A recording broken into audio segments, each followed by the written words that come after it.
Excessive transportation. Is excessive transportation equal for special education students? Is it equal for special education students?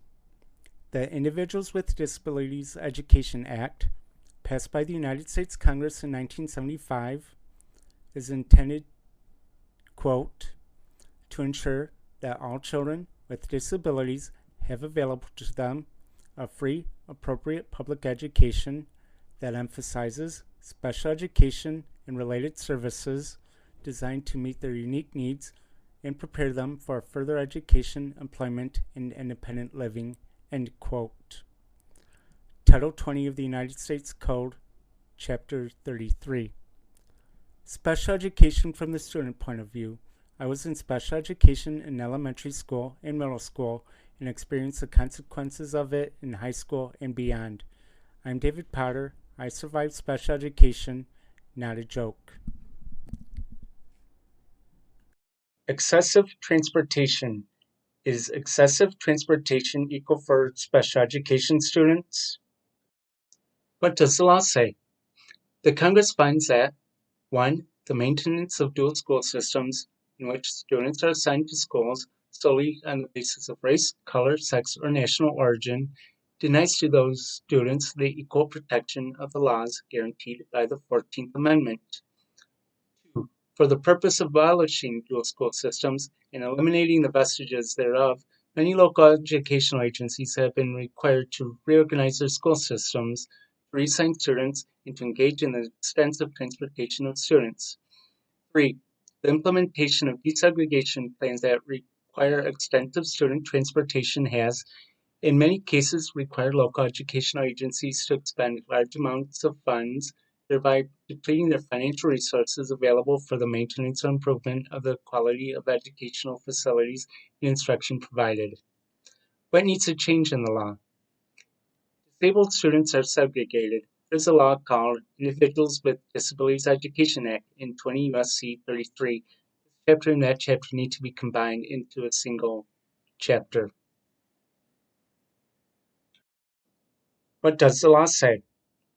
No court, department, or agency of the United States shall, pursuant to Section 1713 of this title, order the implementation of a plan that would require the transportation of any student to a school other than the school closest or next closest to his place of residence, which provides the appropriate grade level and type of education for such student.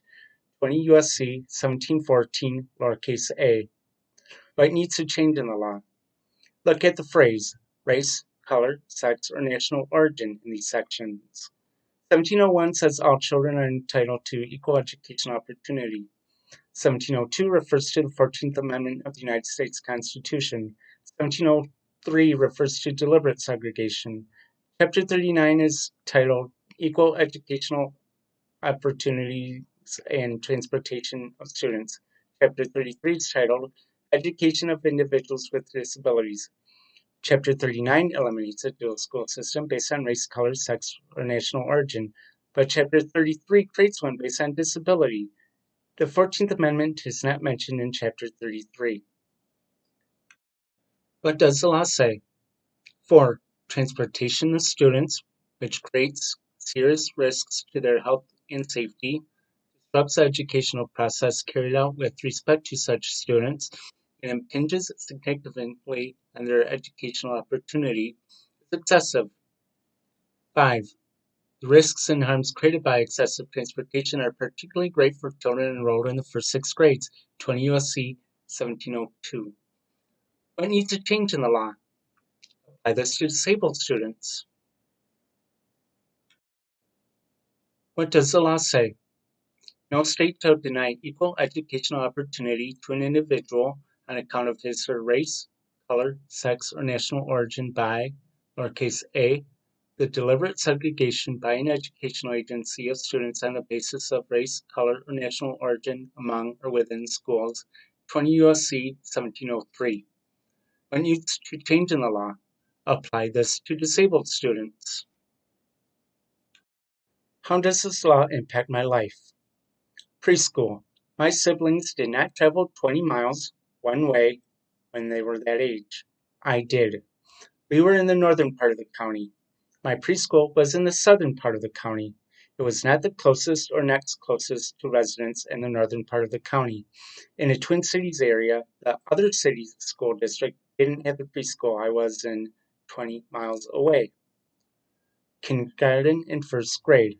I walked to school for one or both of these years, as did my older sibling. This was the only time my older sibling and I attended the same school in the northern part of the county. My family moved to the southern part of the county, but a different district from where I went to preschool.